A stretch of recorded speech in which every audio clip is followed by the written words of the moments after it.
I need you to understand something before we go any further. You did not find this video. This video found you. I know that might sound like something people say, but I want you to sit with it for a real moment. Because there is a difference between stumbling onto something and being led to it. And what is happening right now, in this exact moment with you watching this, that is not a coincidence. That is not just the algorithm either. It feels like something more precise than both of those things. And somewhere underneath all the noise of your day, you already know it. You felt something when you saw the title. Not curiosity exactly, something quieter than curiosity and heavier at the same time. Something like recognition, like reading the first line of something you wrote a long time ago and forgot about. You have been carrying something lately. Not the kind of weight other people can easily see. Not the kind that gets sympathy or explanation. It is the kind that lives behind your chest, quiet and constant, always there in the background. You have gotten so used to it that most of the time you do not even notice it. But it shows up in small ways. In the mornings, when everything feels harder than it should. In the pauses between tasks, when distractions fade, and it is just you again. In the moment someone asks how you are doing, and you say fine, but what you really mean is something more complicated than that. And the truth, the real truth, you have not said out loud in a while, is that you are tired. Not weak, not broken, not falling apart, just tired. And there is a very important difference between those things. The story you have been telling yourself about what this tiredness means is not the full story. Not even close. You have been doing the work. Maybe not perfectly, maybe not without setbacks, maybe not without moments where you went back to old patterns or felt things you thought you were done feeling. But you have still been doing it. You have been choosing yourself in ways that nobody notices. In the small decisions that never get acknowledged. The moment you did not send that message. The morning you got up anyway when staying in bed would have been easier. The night you stayed with your feelings instead of escaping them. The times you sat in silence instead of filling it with distractions just to avoid yourself. These things may not look big from the outside, but inside your life, they are everything. They are the reason you are still moving forward, even when it feels like you are barely moving at all. And the part of you that feels exhausted right now is not the part that is failing. It is the part that has been carrying too much for too long, without enough rest. And I want you to hear this clearly. That weight you have been carrying has been seen, even when it felt like nobody noticed. There is something else happening here too, something deeper than just exhaustion. There is a process unfolding in you, whether you recognize it or not. And it is not random, it is not chaos. It only feels that way from the inside.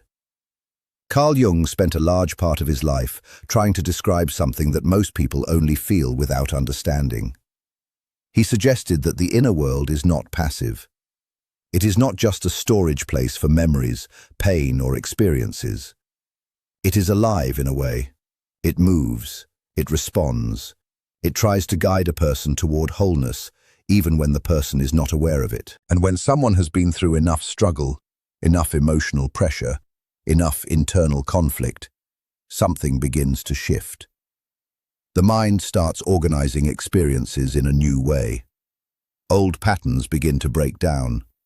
Familiar ways of being stop working the way they used to. And this can feel confusing, like things are falling apart, when in reality something is being rearranged. The mind often resists this idea because it is easier to call it coincidence. It is easier to believe things are random than to consider that your life might actually be moving with direction, even if you cannot see the full shape of it yet. So let me ask you something. What have you been trying to figure out alone? There is likely something in your life you have been holding for a long time. Not in an obsessive way, but in a quiet way. Something unresolved, something unfinished, something that still lives in your thoughts more than you admit. A situation, a connection, a decision, or a version of your future that never fully arrived, but never fully disappeared either. You have not completely let go of it, but you have also started to question it. In private moments, when everything is quiet and there is no pressure to pretend, you wonder if wanting it still makes sense. You wonder if hope is wisdom, or if it is just fear wearing a softer face. And the truth is, it is neither of those things. It is something more subtle. You are learning. You are in the middle of learning the difference between hope that supports your growth and attachment that drains your life. That is not a simple lesson. It does not arrive cleanly. It does not come with clarity at the beginning. It comes with confusion. It comes with emotional back and forth. It comes with moments where you feel sure and moments where you feel completely lost again. That is part of the process. Right now, you are standing in something like a doorway. Behind you is something familiar. Even if it hurt you, even if it was not good for you, it is known. Ahead of you is something unknown. Even if it is better for you, it is uncertain. And being in that middle place is uncomfortable. From the outside, nothing about it looks dramatic. You still function. You still go through your day. You still handle responsibilities. But internally, something is shifting. And because it is internal, it often gets mistaken for stagnation. But you are not stuck. You are in transition. There is a concept Jung called the transcendent function. It describes what happens when two opposing forces inside a person begin to interact long enough that something new starts to form. Not a compromise, not one side winning over the other, but a third outcome that did not exist before. In your case, it might be the tension between holding on and letting go, between hope and reality, between who you were and who you are becoming, between what you want and what is actually healthy for you. And holding both at the same time creates pressure. That pressure is uncomfortable, but it is not meaningless. It is part of how change happens internally. It is the condition that allows something new to form. The difficulty is that this process does not follow your timing. It does not speed up because you want answers. It does not slow down because you feel tired. It moves when enough internal structure has shifted that something new can begin to take shape. And the part that feels like nothing is happening is often the exact part where everything is changing. It just is not visible yet. This is why the in-between feels so strange. You are no longer fully who you were, but you are not yet fully who you are becoming. And living in that space requires patience that does not always feel natural. It requires continuing even when clarity is missing. Most people misunderstand this stage. They think it means something is wrong. They think it means delay. They think it means failure. But it is not any of those things. It is transformation that has not finished revealing itself yet. And even if it does not feel like it, you are moving through it. Day by day, moment by moment, in ways that are not always visible, but are still real. There will be a time when you look back and realize that what felt like confusion was actually restructuring. What felt like waiting was actually preparation. What felt like silence was actually change happening without noise. For now, you are still in it, still between what was and what is coming, still learning how to carry yourself through uncertainty without abandoning yourself in the process. And even though it does not feel complete yet, something in you is already becoming different. They answer messages and meet their responsibilities and laugh at the right moments in conversations. And nobody knows. Nobody can see that underneath all of that, they are in the middle of a complete internal reorganization of everything they thought they knew about themselves, about what they deserve, about what love is supposed to feel like, about what they are willing to accept, and about what they are no longer willing to carry. That reorganization is happening inside you right now, and it is the most important thing about where you are. Not loud, not visible, not dramatic on the outside, but deep, constant, and real. A quiet rebuilding of your inner world while your outer life keeps moving as if nothing is changing. Now I want to talk about the other person, the one you keep thinking about, the one whose name shows up in your mind at random times, not always when you expect it, sometimes in the middle of completely ordinary moments. A song plays, and it reminds you. A certain kind of light in a room reminds you. Someone says a word you once shared with them, and suddenly something in you shifts. I want to talk about them because they are part of this, even if they are not the center of it. And you are the center of it. Always you. But they are still inside the story your mind is trying to understand. What I want you to understand about them might not be easy to accept, especially if you are still in the part where the pain is sharp, where the silence feels heavy, where the unanswered questions still have an edge to them. They are going through their own process, a process they may not fully understand themselves, a process they did not consciously choose in the way people choose simple decisions, but something they are still living through all the same. And what is happening inside them is not easy for them to name. Because underneath whatever version of life they are presenting on the surface, there is a confrontation happening. A confrontation between who they have been and who they would have to become if they were completely honest with themselves. That gap is not small. It does not close easily. It does not close just because time passes, or because life keeps moving, or because distractions fill the space. It only closes when a person is forced to look directly at themselves without the comfort of avoidance. And that kind of reckoning is uncomfortable. Most people do not recognize it as it is happening. They just feel something shifting in them, something that does not let them fully return to how they used to be. I am not telling you this so you hold on to hope in the wrong way. I am not telling you this so you wait. And I need that to be clear, because it is very easy for the mind to turn meaning into attachment when it is already looking for answers. What I am telling you is that the connection you experienced was real enough to leave a mark on both sides.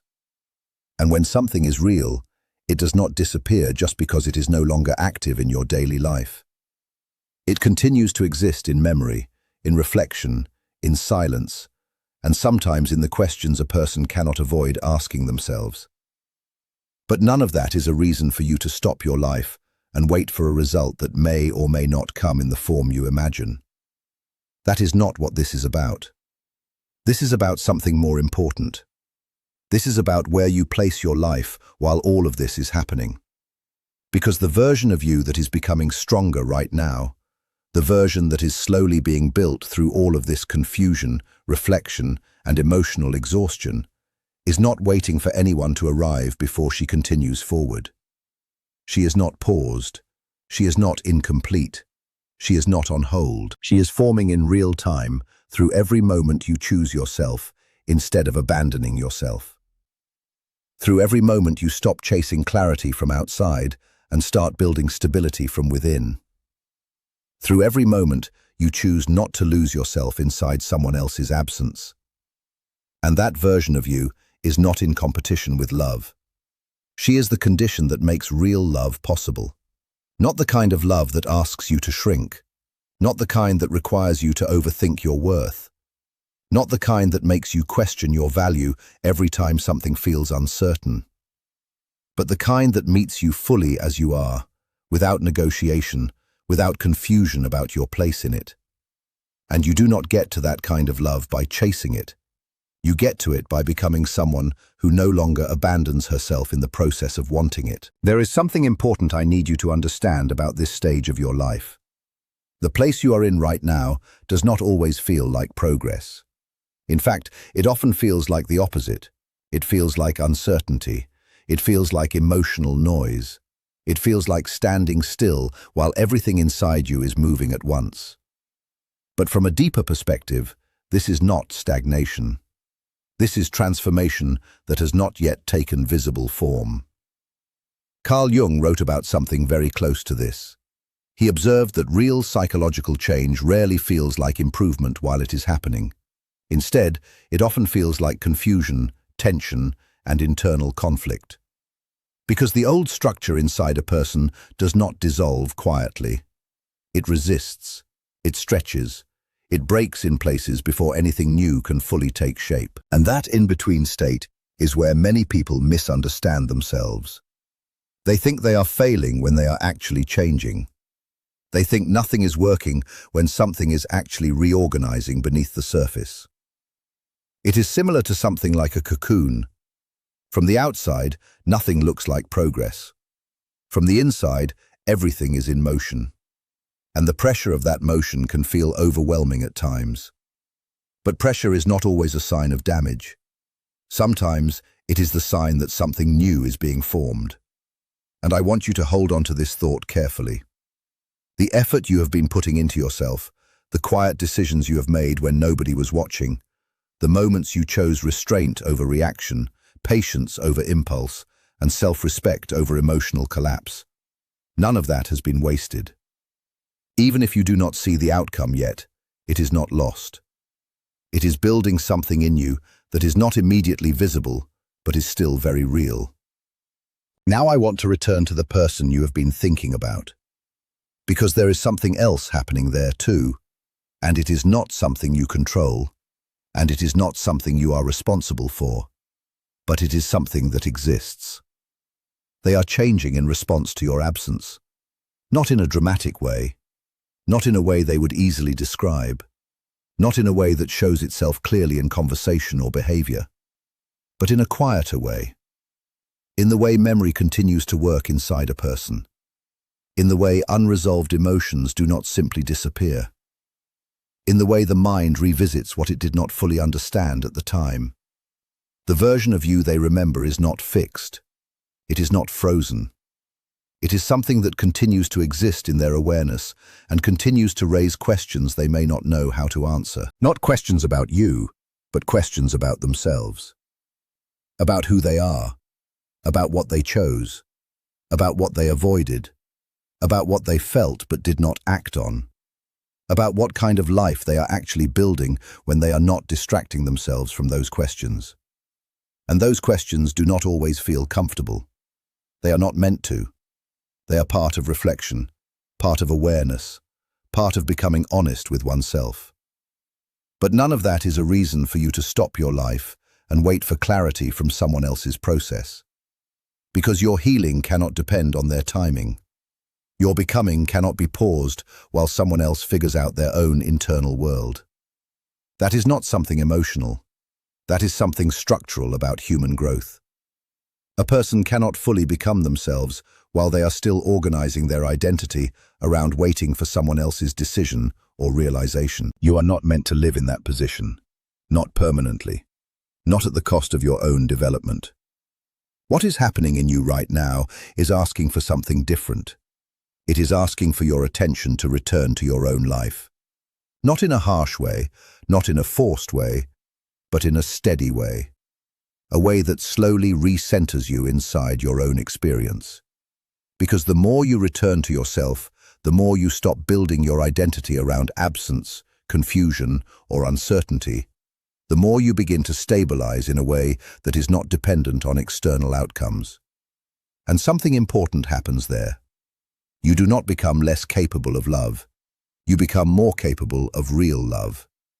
Not love that consumes you, not love that confuses you, not love that makes you question your worth constantly, but love that recognizes you without distortion. There is a version of this story where things make sense in ways you cannot yet see, where what feels unresolved now becomes part of a larger understanding later, where what feels uncertain becomes clarity in hindsight. But you do not need to rely on that version to continue your life. You only need to know that you are still becoming, still forming, still moving through something that has meaning, even when it does not yet have clear answers. And whatever happens next, the most important thing will remain the same. Do not abandon yourself inside it. Because the universe, whatever you believe it is, tends to respond to the energy of someone who has decided to be real. Someone who has stopped performing and started living. Someone who has become quiet enough to hear what they actually want, and brave enough to keep wanting it, even when life does not immediately confirm it. I want to speak now to the part of you that is scared. Not the part of you that is strong. That part is already doing what it needs to do. That part has carried you this far, and it will continue to carry you forward. I want to speak to the part that feels uncertain. The part that shows up late at night, in those specific hours where everything feels heavier and more honest, when the world is quiet and your thoughts become louder. That part of you wonders if you have waited too long, if you have hoped for too much, if you have given too much of yourself to something that did not know how to hold it. That part sometimes goes even deeper and asks a harder question. It wonders if the real mistake was not a person or a choice, but something about you. Something about the way you feel things so deeply, the way your love does not come in small pieces, but in full presence. And because of that, it sometimes feels like love has not protected you the way you expected it to. I want to speak directly to that part of you, slowly and clearly. You have not made a mistake by feeling what you felt. You have not made a mistake by wanting what you wanted. The depth of your feeling is not the problem.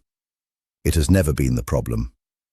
The only thing that would be a mistake right now is deciding that your depth is a weakness, instead of recognizing it as one of the most real things about you.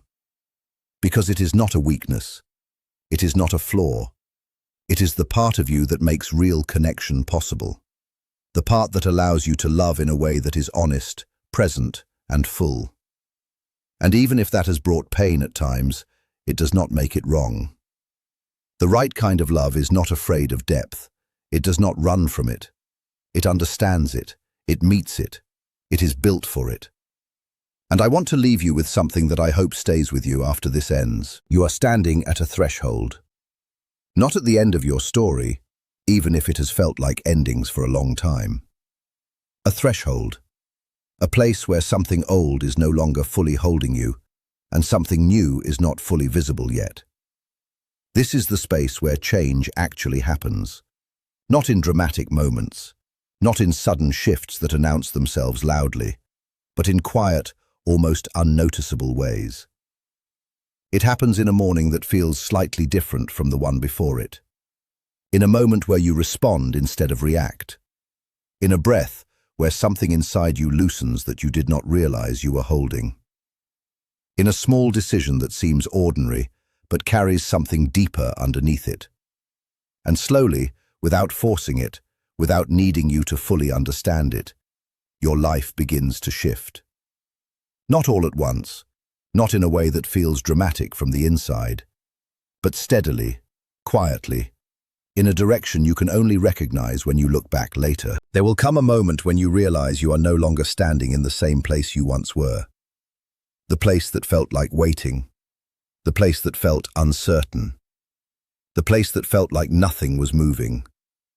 And you will see that something was moving the entire time, just not in a way you could see while you were inside it. You are closer than you think, even if it does not feel like it right now. Especially when it does not feel like it right now. This message found you for a reason. Not because something outside of you is deciding your path, but because something inside you is ready to hear what it has been avoiding. Stay with yourself. Stay honest with what you feel. Stay present in your own life instead of leaving it to live inside questions that drain you. The next chapter is not far away.